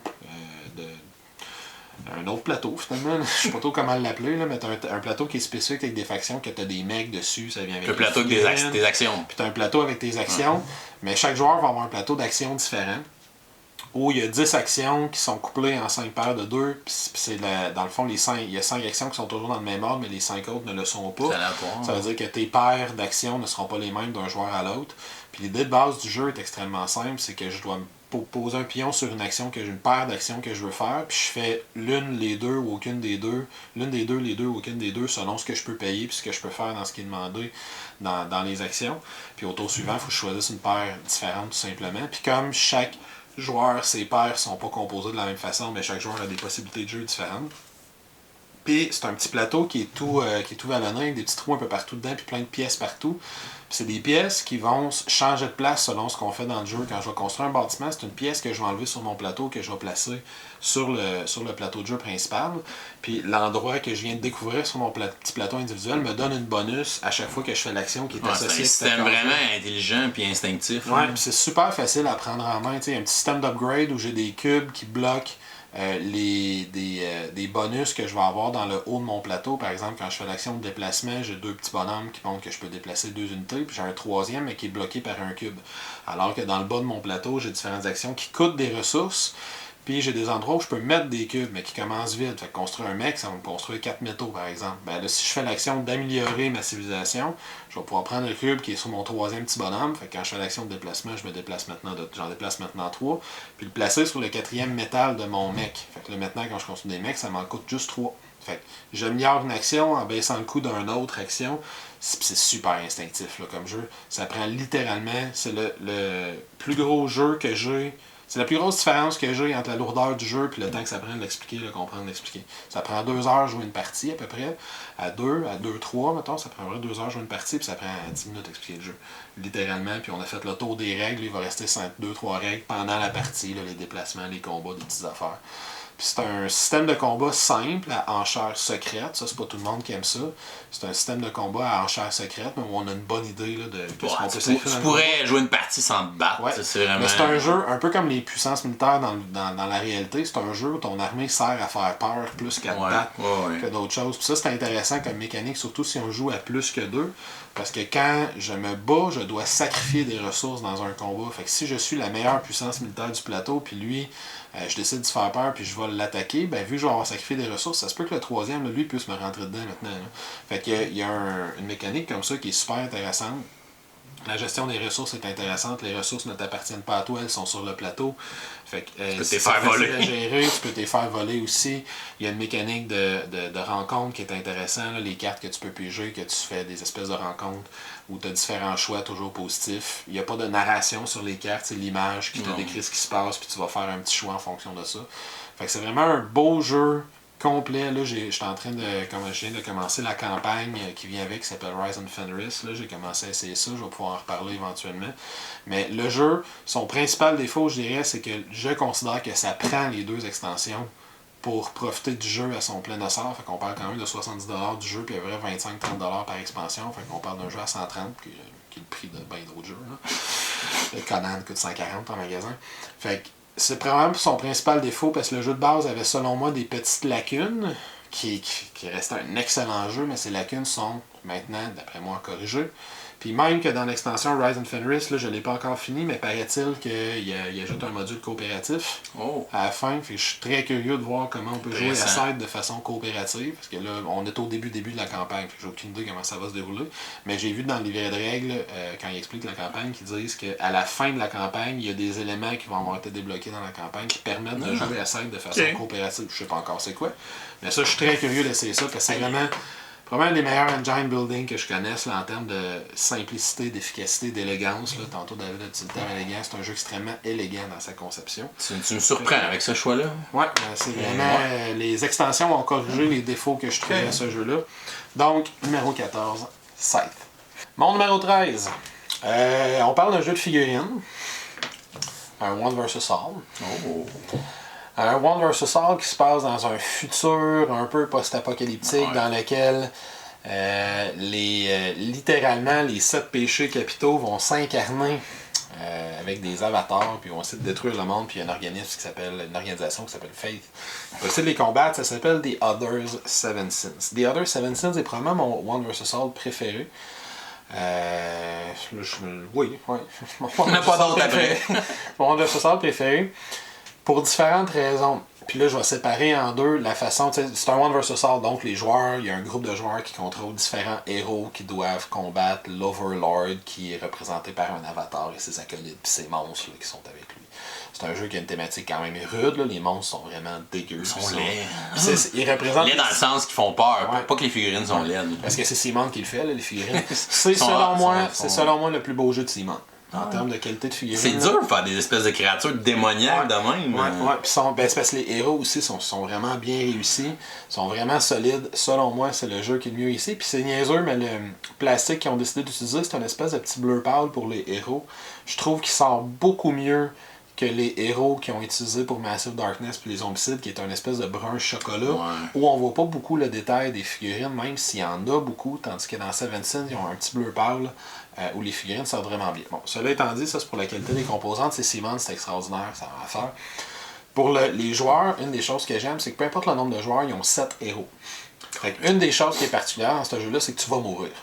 C'est pas une question tu t'attaches trop à ton bonhomme. C'est pas une question de si, c'est une question de quand. Si on joue à 3, tout le monde va mourir. T'sais, si c'est 3 contre 1, par exemple, ils vont tous mourir au moins une fois, les 3 joueurs, c'est à peu près sûr. L'idée, c'est que quand tu meurs, on fait toujours une équipe de 7 héros qu'on crée au début du jeu, puis moi j'ai toutes les extensions, fait qu'il y a vraiment beaucoup de choix. Puis quand on crée notre équipe, chaque joueur se choisit un des 7 héros pour commencer, puis les autres héros sont dans la réserve. Quand on va mourir, on va remplacer notre héros puis on va en prendre un autre de la réserve. Mais il revient avec la même expérience que celui qui est mort. Fait que si on avait 6 cartes d'item, on va revenir avec 6 cartes d'item. Fait qu'on repart pas à zéro. On n'a pas l'impression d'arriver puis que là on est mauvais parce que tout le monde, ça fait 1h30 que les héros jouent puis nous autres on n'a qu'un nouveau. Fait que là, il y a un bel équilibre, puis ça crée une impression de danger, là, OK, on va mourir. Là. Puis ça crée aussi des moments héroïques, ce qu'il n'y a pas tout le temps dans ce genre de jeu-là. Tu peux te sacrifier, parce que ça arrive faire une dernière grosse attaque, mais là, après, je vais me faire dévisser. Il me reste un point de vue, je suis corrompu à l'os. OK, c'est fini, là, je me pitche dans le tas, puis je vais aller battre le controller de l'autre équipe, là, pour le lieutenant de l'autre équipe, là, ça va l'enlever du plateau. Fait que ça, en partant, je trouve ça vraiment cool. Le plateau, je trouve ça super le fun comment il est fait, parce que tu te déplaces très rapidement sur le plateau. Tout est proche là, à l'intérieur, même si le plateau prend quand même de la place. Chaque bâtiment que tu vas visiter offre différentes actions qui te permettent de guérir, de fouiller. Il y a même une espèce de satellite là, que tu peux contrôler qui va te détruire sur place. Fait que, c'est un jeu. Les mécaniques sont relativement instinctives. C'est assez facile. Grosso modo, c'est un déplacement et une attaque par tour. Là. Ça revient à peu près à ça avec des petites actions gratuites que tu peux prendre. Tu peux avoir de l'aide, d'un hacker, du chef de police, des trucs comme ça. Chaque personnage a vraiment un feeling différent. Là. Ils ont vraiment des habiletés différentes. Ils ont même des classes différentes en tant que telles. Tu as vraiment les bruisers là, qui sont les combats en mêlée. Tu as les snipers, là, les shooters, je sais pas trop, là, qui sont bons pour tirer loin. Tu as les leaders qui peuvent contrôler les autres, donner des actions. Fait que c'est super intéressant comment c'est fait. Puis de l'autre côté, j'adore comment l'Overlord est contrôlé. Il n'y a pas de tour de jeu. C'est le seul jeu que l'Overlord, il n'y a pas de tour de jeu. Lui, il a des jetons d'interruption, en quelque sorte. Fait qu'il y a la moitié de jetons d'interruption que les joueurs ont de tour de jeu.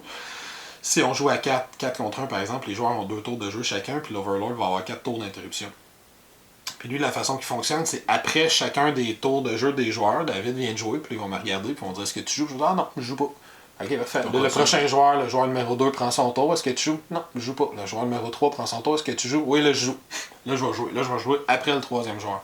Fait que l'Overlord interrompt l'ordre des autres. Puis là, lui-ci, il y a des cartes, il y a des effets particuliers qu'il peut jouer. Puis ça, c'est super intéressant comme mécanique parce que les joueurs sont tout le temps sur le qui-vive. Ah, c'est même petit stress. Ils peuvent pas se coordonner pour dire ok, nous 4, on va faire ça dans tel ordre. Puis là, après, ça va être à l'Overlord. Puis là, il essaiera de se dépatouiller avec ça. C'est tout le temps comme hey, moi, je vais aller là tout seul. Je vais aller récupérer l'objet qui est là-bas tout seul. Ah, attends un peu, là, si t'en vas là tout seul, l'Overlord, c'est sûr qu'il t'interrompt après puis qu'il s'en vient de te dévisser. Là, puis tu es tout seul dans ton coin. Il y a des monstres partout dans ce coin-là. Ah ouais, faut prévoir ces affaires. La façon que les missions se déroulent aussi, tu sais, avec objectif. Tu réussis un objectif, puis t'as littéralement le choix. Après, t'as une branche. Des choix narratifs. Fait que t'as toujours le premier objectif selon la mission qui est choisie, qui est le même. Mais après le premier, les joueurs vont décider quel objectif ils veulent poursuivre. On veut-tu aller chercher 5 cartes d'équipement ou tuer 12 monstres? On veut-tu faire telle affaire? Puis le dernier objectif fait toujours apparaître l'avatar, qui est une grosse bébite dégueu. Puis chaque avatar a aussi un feeling très différent. Puis ça, je trouve ça super intéressant. Puis c'est très thématique.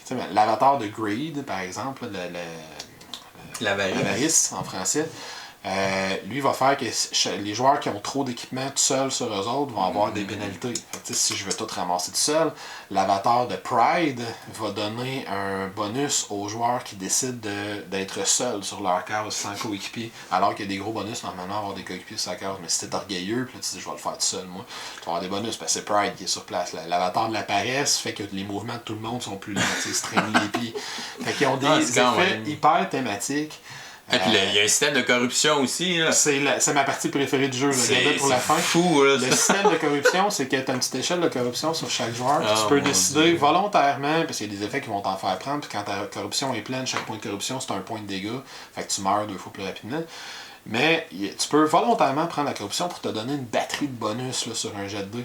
Puis c'est super thématique parce qu'à toutes les parties que j'ai jouées, ça marche tout le temps.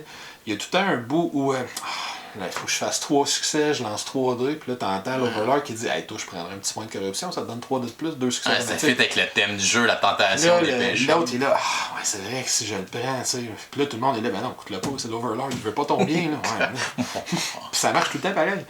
Il y a tout le temps quelqu'un qui finit par prendre un risque de trop, puis là son bonhomme meurt parce qu'il était trop corrompu. C'est vraiment, vraiment bien réussi. La thématique est un peu raide, là, je dirais. C'est un peu hard, là. C'est un peu tu joueras pas avec des enfants. Des gros monstres, sont dégueulasses. Ouais, il y a de la nudité d'horreur là-dedans. C'est un jeu pour adultes, c'est un reclang aussi. Fait que on sait qu'il est très bon pour mettre sa thématique. On a déjà parlé de XCOM, de Godfather, de plusieurs de ces jeux.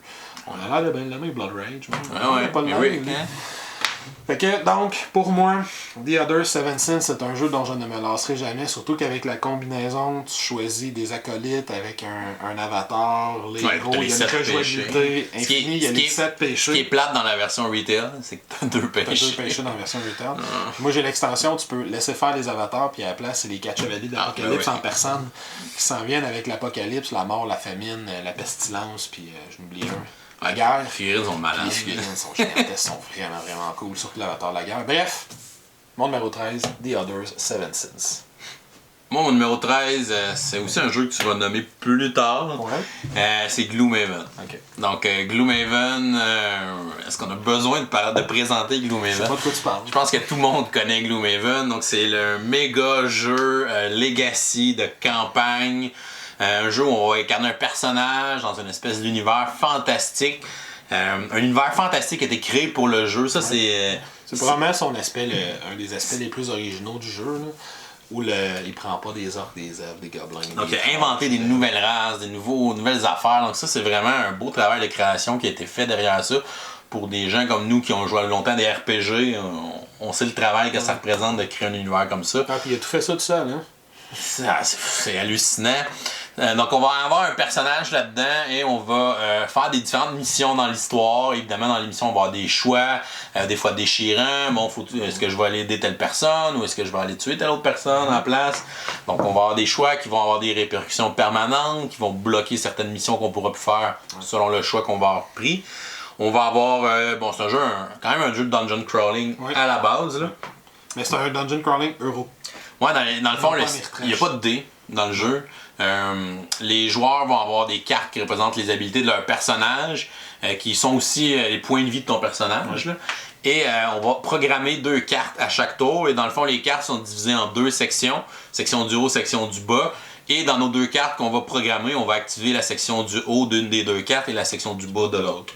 On peut toujours remplacer pour faire un mouvement de base ou une attaque de base là, pour le beau là. Fait que c'est ça. Puis les cartes vont avoir un chiffre d'initiative. Fait que là, on va décider quelle carte va être notre initiative aussi. Fait qu'on peut jouer là-dedans.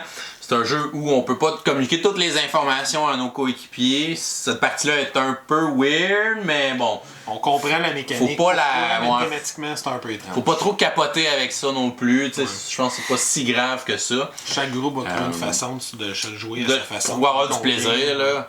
Parce que dans le fond, on est comme un groupe de mercenaires, puis on a chacun notre objectif personnel. Fait que je peux pas le dire aux autres, puis je peux pas leur dire mes actions que je veux faire parce que je vais toujours jouer en fonction de mon objectif. C'est sûr que cette partie-là, c'est vrai qu'elle est un peu étrange. C'est comme non, on va pas ouvrir la porte. Pourquoi on va pas ouvrir la porte, s'il te plaît. Ouais, c'est ça. C'est un peu weird. Là. La porte. Mais c'est ça. Puis quand tu vas atteindre ton objectif, tu vas comme. Ton personnage va prendre sa retraite, puisque lui, sa vie d'aventurier est finie. Puis là, tu vas comme aller débarrer une boîte dans le jeu et tu vas débarrer un nouveau personnage, une nouvelle classe. Et là, tu vas devoir créer un nouveau personnage. Fait que tu peux évidemment prendre la nouvelle classe que tu as débarrée, évidemment. Mine de rien, on a 6 classes de base. Il y a 11 classes nouvelles qui peuvent se débarrer, plus une autre avec l'extension là, qui va arriver dans la prochaine année. Là. Je pourrais pas dire quand exactement. Puis, si je me trompe pas, il y a au moins une autre classe dans l'extension. Une ou deux, je pense. Une ou deux autres classes. Puis éventuellement, c'est sûr qu'ils vont sortir d'autres. Là. Moi, j'ai joué peut-être entre 12-15 parties à date dans ma campagne. Je suis pas si avancé que ça. Jusqu'à maintenant, j'ai encore mon premier personnage. J'ai pas réussi à prendre ma retraite encore, mais en tout cas, je suis proche. Mais tu sais, c'est un jeu que c'est vraiment agréable de voir aussi les synergies qu'on va bâtir dans notre équipe avec les personnages des autres et tout ça. C'est un jeu qu'il faut faire attention. Tu peux pas foncer dans le tas en malade dans ce jeu-là. Tu vas te faire dévisser. Fait qu'il faut vraiment réfléchir. Il faut vraiment aussi pas trop perdre notre temps. Parce qu'évidemment, quand je peux plus jouer de cartes, mon personnage est trop fatigué. Hors de combat. Là. Il est hors de combat, il est trop fatigué, je me retire. Donc, faut faire attention. Fait qu'il faut bien gérer ses cartes. Quand je vais jouer telle carte, après ça, je vais récupérer telle autre carte. À un moment donné, nos cartes, on peut plus les récupérer. Ils sont comme dans une pile lost. Fait que là, on finit par s'épuiser. Fait que je peux pas niaiser ou je peux pas tuer tous les monstres. Faut vraiment que je vise l'objectif du scénario. Fait qu'il faut faire attention avec ça. Parce que si on est habitué à des dungeon crawling à la Imperial Assault ou Descent, c'est que souvent on peut plus foncer dans le tas. C'est correct, c'est plus des jeux d'action. Fait que la stratégie, là, c'est plus un jeu plus puzzle un peu la manière qu'on va le faire. C'est un casse-tête comment les battre les ennemis. Donc j'ai hâte de continuer ma campagne, vraiment trippant ce jeu-là, j'ai toujours hâte de continuer de voir où les choix qu'on prend vont nous mener, j'ai hâte de débarrer mon personnage pour voir les prochaines choses qui vont s'en venir dans ce jeu-là. Donc Gloomhaven, un univers à découvrir, là, c'est mon numéro 13. Mon numéro 12, c'est un jeu qui a eu beaucoup de succès après avoir eu sa campagne Kickstarter. Il y a eu vraiment une campagne tranquille. Puis c'est un jeu après ça, quand il est sorti, là, les gens ont vraiment embarqué, puis après ça, il a été édité à plus grande échelle. C'est les Pillards de la mer du Nord. Ah, ok. Donc Raiders of the North Sea. Donc un jeu de placement d'ouvriers assez standard, avec une belle twist à l'intérieur. Que les ouvriers appartiennent à tout le monde. En fait, les ouvriers sont à tout le monde, parce que tu commences avec un ouvrier, mais dans le fond, à ton tour, tu vas le placer sur le plateau. Puis après, tu vas enlever un ouvrier dans un autre emplacement pour faire aussi son action. Fait que l'ouvrier que tu vas avoir dans tes mains, il va comme changer à chaque tour.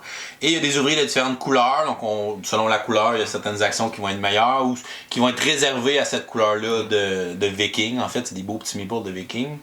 Donc, on va devoir gérer des ressources, construire un équipage, recruter des personnages pour placer devant nous qui ont chacun des habiletés, évidemment.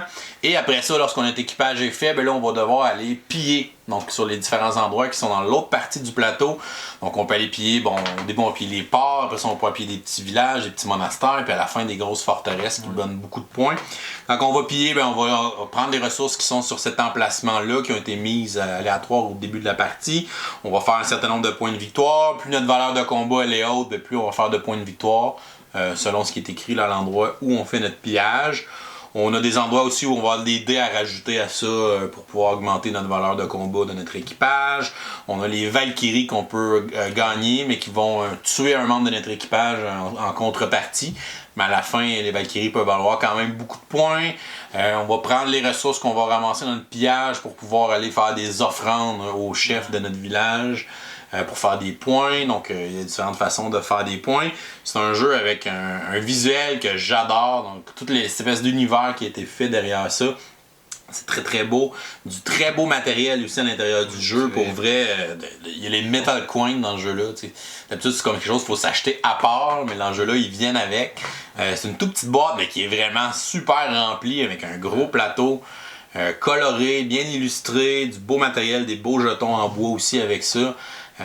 Donc vraiment une très belle production. Moi je l'avais acheté comme dans la première vague qui a eu son premier Kickstarter. C'était un jeu vraiment peu connu, qui n'a pas fait un gros hit après ça. Puis là, après, ben, quand il était connu...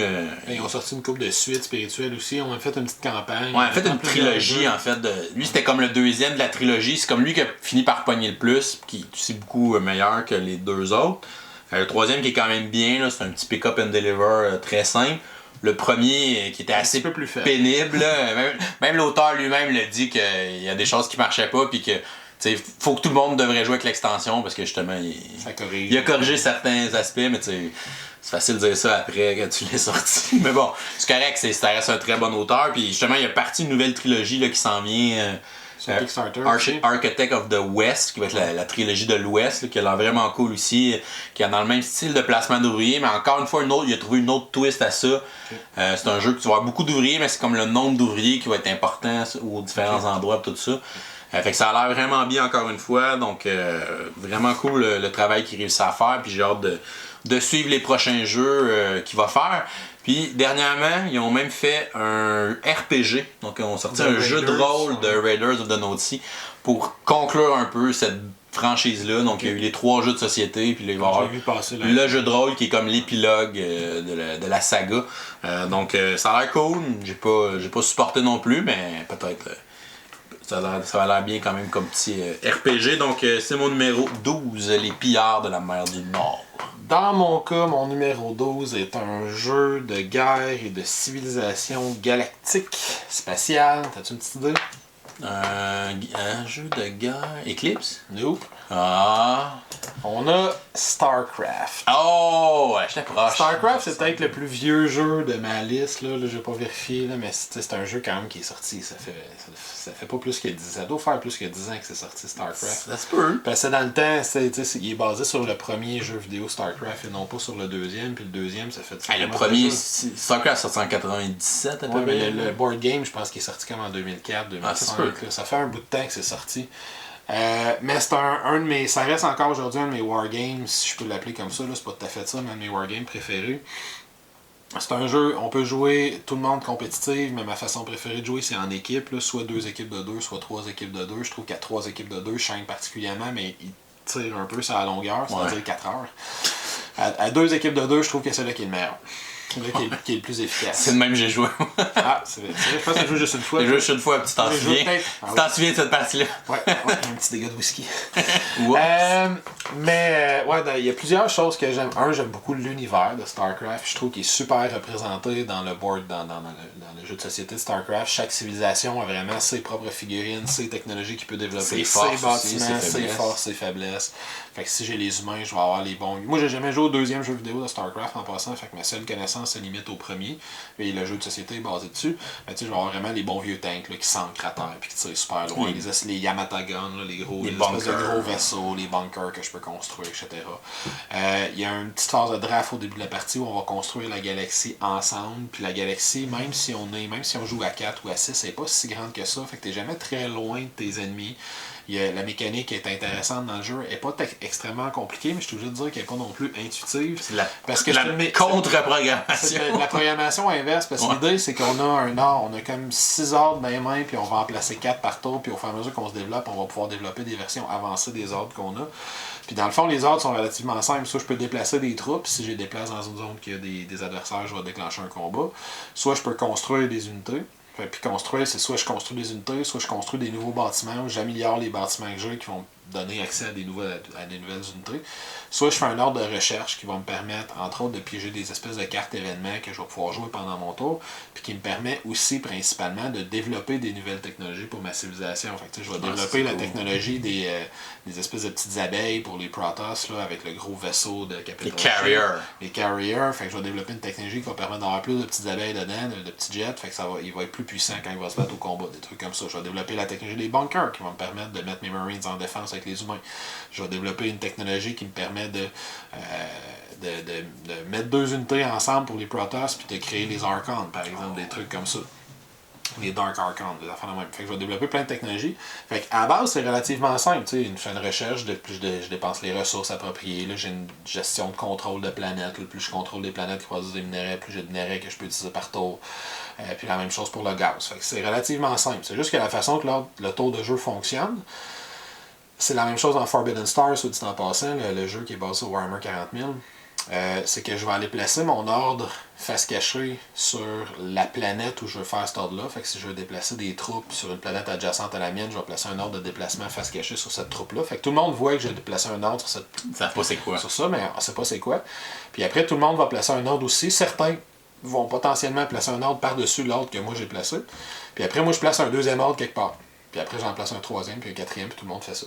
Ça fait des piles d'ordre sur chaque planète. Ça fait des piles d'ordre sur chaque zone. Puis ensuite, dans l'ordre de tour de jeu, chaque joueur va résoudre un ordre. Il n'est pas obligé de résoudre le dernier qu'il a placé, mais il faut qu'il résoudre un ordre qui est sur le dessus de sa pile respective. Fait que si je vois que lui, il a mis un jeton sur l'endroit où j'ai une planète, ben, je peux peut-être mettre 2 ordres par-dessus de construction. Puis là, je vais construire plein d'unités sur ma planète.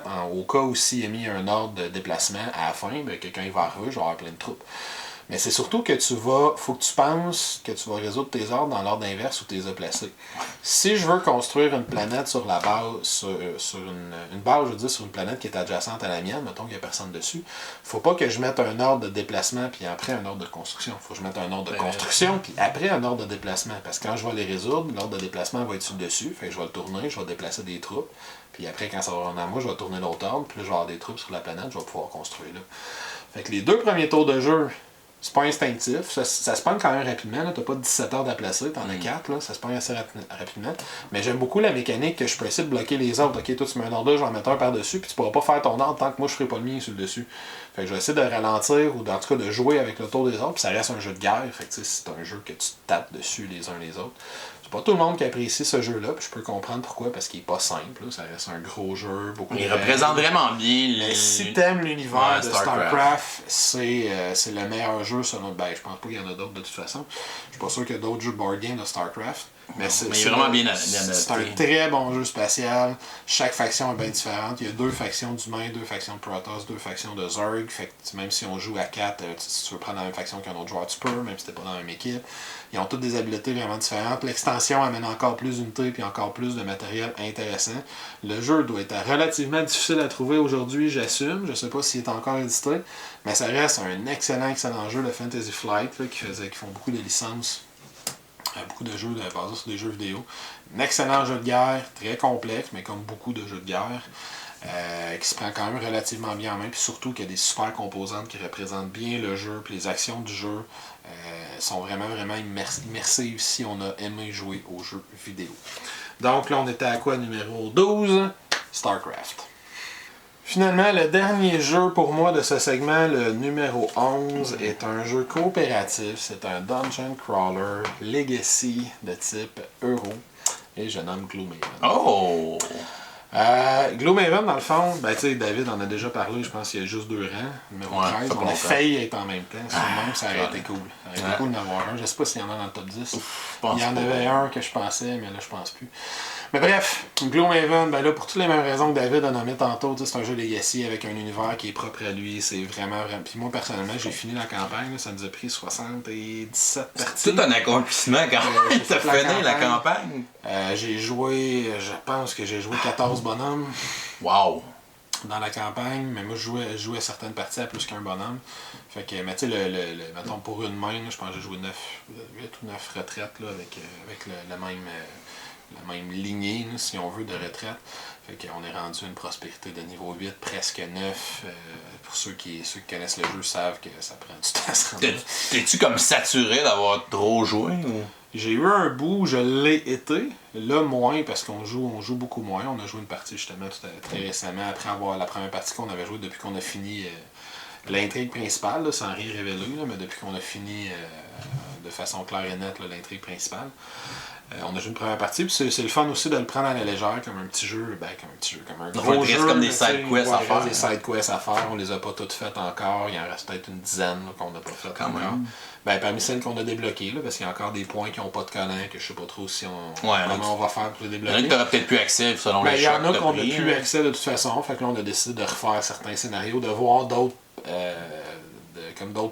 l'autre chemin que si on n'avait pas décidé de faire A, de décider de faire B, on a exploré ce chemin-là, voir ce que ça a donné. Fait que, tu sais, pour toutes les raisons que tu as nommées tantôt, fait que beau jeu Legacy, c'est super le fun d'ouvrir une nouvelle boîte, de découvrir la nouvelle classe, là, de voir qu'est-ce qu'on peut faire avec ça, d'être mauvais avec cette classe-là, 2-3 parties, d'apprendre à la maîtriser tranquillement, d'augmenter ses cartes individuellement, c'est probablement mon aspect, au niveau mécanique, là, un de mes aspects préférés du jeu, c'est vraiment de pouvoir, parce qu'on peut coller des collants à ses cartes pour les améliorer de façon permanente. Puis quand on a joué vraiment au-dessus de 50-60 parties, c'est le fun, parce que des fois, tu vas revenir à une classe. Ou un autre joueur va partir un autre joueur va prendre une classe que toi, tu as déjà fait, puis là, il va dire « Hey, j'ai des cartes level 1 qui sont comme 2 fois plus fortes qu'elles l'étaient avant. » C'est cool, tu sais. Puis moi, j'ai pas eu besoin d'investir dedans. Fait que ça, c'est des aspects qui sont vraiment le fun. Mais je dirais, initialement, je m'attendais à ce qu'il soit dans mon top 10. Aussi. La raison pour laquelle il n'est pas dans mon top 10, c'est son côté difficile d'accès. Parce que pour apprécier Gloomhaven, il faut que tu joues au moins 20 parties. Faut que tu joues en tabarnouche. Puis pour cette raison-là, je peux pas le mettre dans mon top 10. Parce que dans mon top 10, je veux mettre des jeux que je peux montrer en une soirée. Mais si je te montre Gloomhaven en une soirée, tu vas faire « Ok, ouais, c'est cool, c'est des belles mécaniques. » Mais ce qui rend ce jeu-là spécial, c'est le fait que quand tu joues avec le même groupe de personnes, 15, 20, 30 parties, tu découvres des choses, il y a une histoire qui progresse. Pour un jeu d'une soirée, il y a des meilleurs jeux que Gloomhaven. Parce que comme on disait tantôt, il y a quand même des petites choses maladroites, là, si je veux dire, pas naturelles, là, les règles d'objectifs secrets, c'est... moi, j'ai changé 2 règles, là, entre autres, là, les règles qui contrôlent les invocations, les créatures qu'on contrôle, qu'on invoque, là, comme le Tinkerer, il y en a au début, puis le Mind Thief. C'est-tu Mind Thief? Ouais, le Mind Thief peut invoquer des rats. Le Spell Weaver aussi, il y en a. Peut-être pas niveau 1, mais... Spell Weaver, il y a des rats niveau 1, peut-être niveau 2. Fait que j'essaie de pas rien spoiler. Là. Fait que t'as certaines classes, même au début, le Tinkerer, le Mind Thief, peuvent invoquer des créatures. Puis, j'aime pas comment ces règles-là marchent. Là. Je les ai changées parce que ça va rien finalement quand t'es ils suivent les mêmes règles que les monstres, fait qu'ils font un peu près imbécile, puis c'est pas toujours brillant. Alors que c'est plus le fun de les contrôler, même si c'est peut-être un peu débalancé, mais c'est plus le fun de les contrôler pour les utiliser de façon stratégique aussi. Là. Mais bref, il y a des petites choses au niveau des règles, mais c'est vraiment mineur, là, on s'entend. J'ai joué presque 80 games à ce jeu-là. Je sais pas sûr il y en a combien de jeux dans ce top 100. Il y a peut-être juste des ici, que je dois avoir joué au-dessus d'une centaine de parties. T'as-tu eu le goût de... Quand l'extension va sortir, est-ce que ça te donne le goût de l'acheter? L'extension, je vais la réessayer, mais je partirai pas une autre campagne avec un groupe de joueurs différent. Tu sais, si j'avais un groupe d'amis qui me dirait « Hey, t'as joué, c'est le fun, on se part une campagne de Gloomhaven », je ferais « Ah non, je rembarque plus du début de Gloomhaven. » Si j'ai donné. Mais à cause de son côté difficile d'accès, c'est juste pour ça que je l'ai mis à la limite de mon top 10. Et quand même 11e. Profiter, ouais, quand même 11e, il est pas mal placé. Mais c'est que pour profiter de ce jeu-là pleinement, il faut que tu y consacres beaucoup plus de temps que ce qu'un, je te dirais, entre un gamer débutant et un gamer moyen va vouloir consacrer. Ça te prend des gamers avancés qui vont vouloir s'investir dans Gloomhaven pour que ça vaille la peine de s'investir dans ce jeu-là. Puis même, ben, on s'entend, là, c'est un jeu qui m'est revenu à... Moi, je l'ai payé la première vague, fait qu'il m'a coûté 84$ US, canadiens, je pense. Ah mon Dieu. Il était genre 70 US. Ouais, il était 79 US, puis à l'époque où je l'ai payé, le dollar canadien puis le dollar US, il était pas si différent que ça. Il m'a coûté en bas de 90$, shipping inclus. Fait que tu sais, il m'est revenu à presque 1$ la partie. C'est pas si pire. Ça fait pas cher. Ça fait pas cher. J'ai pas beaucoup de jeux qui ont ce rendement-là. Mais quand même, juste à cause de son côté difficile d'accès, je le mets 11e. Ça reste, selon moi, un des meilleurs jeux, ben, le 11e meilleur jeu qui a jamais été fait à ce jour. Mais s'il y avait une version light là, qui permet de le montrer ou d'évoluer peut-être un petit peu plus rapidement, parce que ça prend littéralement 12 games à retirer un personnage. C'est long à retirer un personnage. Fait que s'il y avait une mécanique qui permettait de l'accélérer un peu, il gagnerait probablement quelques rangs, parce que ça permettrait, en une soirée où on joue 2-3 parties, de montrer comment l'évolution fonctionne. Parce que là, tu peux pas la montrer en une soirée. Tu joues au moins 3-4 fois, puis 3-4 fois de 3-4 parties à chaque fois pour montrer à une autre personne comment que le jeu peut évoluer. Parce qu'après 2 games, tu as vu un petit peu la narration, mais c'est à peu près tout. Ouais. Fait que sur ça reste un excellent jeu. Un des meilleurs Dungeon Crawlers, si ce n'est le meilleur Dungeon Crawler de l'histoire de l'humanité. Gloomhaven, mon numéro 11. Mon numéro 11, c'est un jeu de deck building. C'est comme la tendance, les jeux de deck building. Ah, il y en a un meilleur que Legendary Marvel. Ouais, c'est un deck building avec un plateau qui est dans l'univers de Donjon Dragon. Ah. Puis qui est vraiment à tête date, là. C'est Tyrant of the Underdark. Oh oui, oh oui. Ah, ça, je suis surpris. Donc, c'est un deck building assez standard. Là. On va avoir 2 ressources. Une ressource qui est le pouvoir qui permet d'acheter des nouvelles cartes, qui a un marché commun sur le plateau. Puis on va avoir une ressource d'attaque. La ressource d'attaque te permet soit d'aller placer des troupes, des petits pions de bouclier sur le plateau. Fait que tu peux prendre le contrôle des différents territoires qui sont là. Puis tu peux toujours placer des troupes seulement adjacents à des endroits où tu as déjà des troupes. Fait que là, tu te fais une espèce de chemin dans l'Underdark. Tu peux essayer de bloquer l'autre aussi que ton chemin. Ou tu peux dépenser un certain nombre de points de combat pour tout simplement enlever le jeton d'un autre joueur qui est adjacent à un des tiens pour pouvoir tuer son personnage. Puis là, tu le récoltes. Ça te donne aussi des points à la fin de la partie pour tout ce que tu as tué. Tu as des effets de jeu qui permettent de tuer directement des personnages, qui te permettent de enlever un personnage puis en mettre un de ta couleur. Tu as plein d'effets de jeu qui vont aller avec le combat. Tu peux aller mettre des espions aussi. Les espions, c'est que tu peux les mettre n'importe quel endroit sur le plateau, dans n'importe quelle ville. Ils sont pas sur une case, ils sont comme cachés. Puis après ça, tu peux, ils comptent comme si c'était adjacent. Fait que là, tu pourrais aller t'installer dans un autre endroit du plateau, puis c'est comme ça. Puis en fait, les villes, il y a comme des villes qui sont des gros ronds, là. Sur le plateau, il est vraiment laid en passant. Pour vrai, c'est comme un des points négatifs de ce jeu-là. C'est peut-être le matériel puis le plateau, là, c'est vraiment pas super. Mais en fait, il va y avoir des différentes villes qui sont les villes dans le Underdark, là, dont Menzo Berenzan. Et quand tu vas contrôler une des villes, tu vas prendre son jeton. Puis là, la ville, à chaque tour, va te donner du pouvoir ou va te donner des points de victoire. Puis évidemment, les autres ne voudront pas te laisser le contrôle trop longtemps parce que ça peut devenir super payant. Et une autre chose qui est vraiment particulière dans ce jeu-là, c'est que les cartes, en fait, qu'on sort de notre deck, il y a un effet de jeu pour sortir des cartes de notre deck, comme la plupart des deck builders. En fait, c'est comme un sacrifice à la déesse des draws, là. Ouais, c'est tout à fait thématique. Donc, quand je sacrifie une carte, je la sors de mon deck, je la mets sous ma zone de sacrifice. Puis là, ces cartes-là, les cartes ont toutes une valeur de points quand elles sont dans ton deck, puis une valeur de points quand elles sont sacrifiées. J'assume que c'est plus haut. Fait que quand elles sont sacrifiées, ils donnent plus de points. Ouais. Fait que tes cartes de base, ils valent pas de points dans ton deck, mais quand je les sacrifie, ils valent 1 point. Fait que je les enlève, mais au moins, ils me donnent 1 point en plus. Mais les bonnes cartes aussi, je peux les sacrifier. Hein. Puis ils valent encore plus. Fait que je peux acheter une espèce de gros dragon là, qui va me coûter 10 de power. Puis là, il va. Quand je joue, il est vraiment puissant, il me permet de faire plein d'affaires. Mais il vaut 4 points quand il est dans mon deck. Mais si je le sacrifie, il va valoir 10 points. Là, tu fais comme, ok, mais maintenant, à la fin de la game, ça va valoir la peine de le sacrifier pour aller générer beaucoup de points. Fait que je trouve que c'est une belle twist intéressante qu'on n'a pas retrouvée ailleurs. C'est thématique avec l'univers. C'est très thématique avec l'univers des elfes noirs. C'est très très take that comme jeu. T'sais, on enlève les pions des autres, on les attaque. Les cartes sont assez violentes aussi. Okay, cool. On a un beau visuel. C'est un visuel qui ressemble à des dessins qu'on peut retrouver dans un livre de Donjons & Dragons assez classique. On a comme plusieurs paquets de cartes. En fait, on a 4 paquets qui ont des thèmes différents. T'as un paquet genre d'elfes noirs, un paquet de démons, un paquet d'élémental, puis un autre affaire. Puis dans le fond, au début de la partie, c'est que tu vas mélanger 2 de ces paquets-là pour faire ton deck de cartes. Fait que toutes tes parties vont être différentes d'une partie à une autre. Ah, on peut essayer de...